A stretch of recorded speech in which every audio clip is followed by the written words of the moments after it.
morning, students. How are you all? I hope you enjoyed all your first term classes and you wrote your exams well. I'm very happy about your written work you have done in first term. It's very satisfactory, but even you have to improve a lot. Okay, we are starting our second term syllabus now. Our first lesson is lesson 3, the man who never told a lie. Okay, here in our story, we will see about a person who never told a lie. Okay, here in our story, we have importantly 4 main characters. Here, this man, he never told a lie. And what happened next, we will see the introduction of the lesson.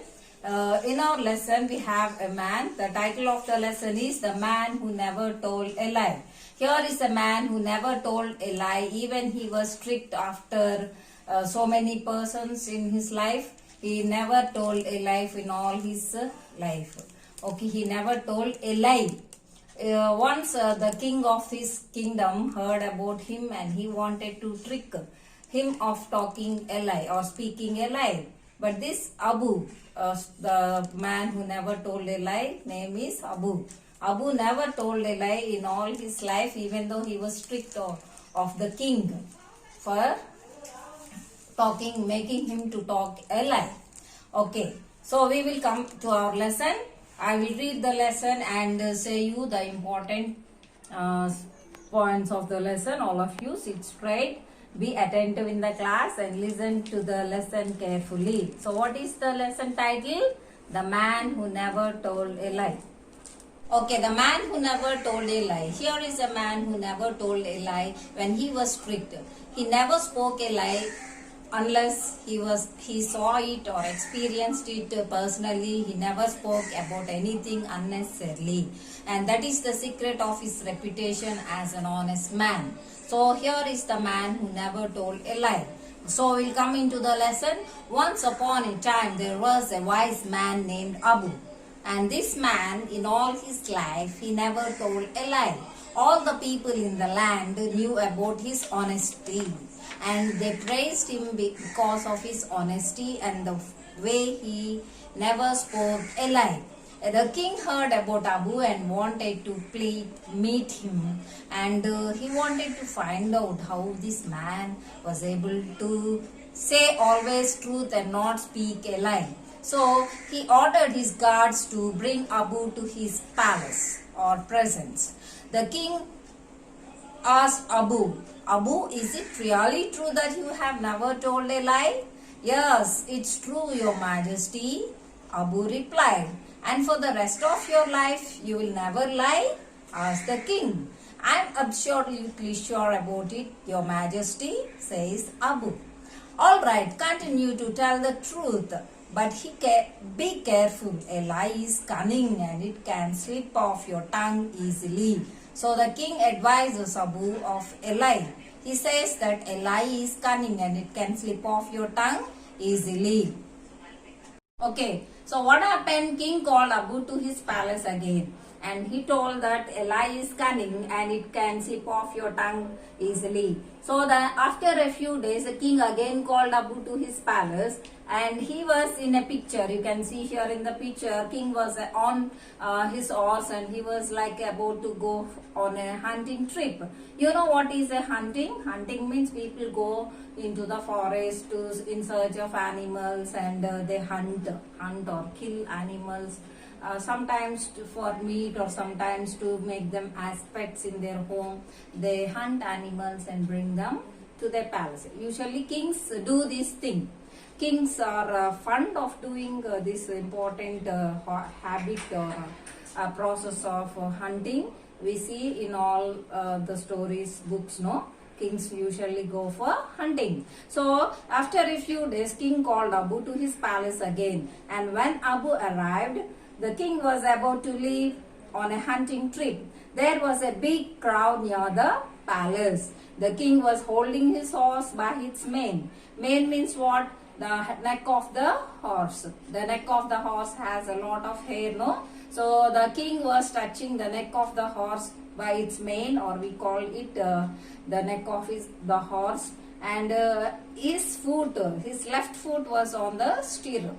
What is stirrup? the handle of legs, or a king when he sits on a horse, he has a stand, or a stand like thing to put his leg. So that is called as a stirrup. He ordered Abu, I want you to go to my summer palace. So what is a summer palace? A palace people take rest in the season of summer. So I want you to go to my summer palace where the queen lives. So who lives in the summer palace? We see that the queen, or the prince of the queen of the king lives there in the summer palace. So Abu was ordered by the king to go to the summer palace. Okay, what happened in our story? Abu came to the palace, and at that time the king was about to leave on a hunting trip. So we already know that kings go usually to a hunting trip, and they enjoy hunting, and they catch animals and bring them as pets. They keep sometimes, or sometimes they eat them as meat. So here the king went to the king's while Abu went to the king's palace. King was on a horse and his foot was on the stirrup. Okay, what is stirrup? The horse foot rest is called as a stirrup. So he was holding his horse mane. Mane means the neck of the horse. So he held his horse and he was about to leave on a hunting trip. And the king was holding his horse by its mane, and his left foot was in the stirrup. Now he ordered Abu and told him, I want you to go to my summer palace where the queen lives. Tell the queen that I will join her for lunch today. Ask her to prepare a big banquet. You will also have lunch with me. So what is a banquet? Banquet is a great feast kings have in the evening. Okay, now the king told Abu to go to the summer palace and meet his queen and tell her to prepare a big banquet, and that Abu also will join. Okay, the king ordered Abu to meet the queen in her summer palace, and he told that Abu will also join the banquet in the evening. So Abu will go to the queen. Where she is living? She was living in the summer palace. So Abu goes to the summer palace to meet the queen as ordered by the king. Now what happened here? While Abu respectfully bowed to the king, he respectfully bowed and told, okay, your majesty, I will go to the queen. And Abu bowed respectfully and went to see the queen in her summer palace. Okay, next what happened here? We see the king laughed behind Abu's back.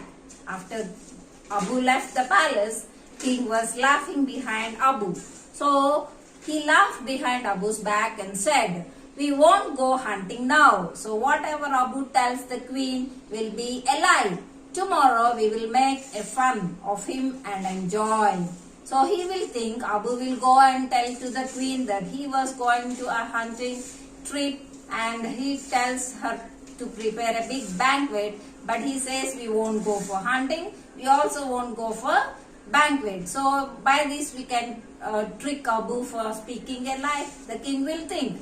But what happened here, the next we will continue tomorrow. So I want all of you to go through the lesson until this page where we have read, or I have explained until page 56. You continue, you read all the lesson and come prepared to the next class. Have a good day.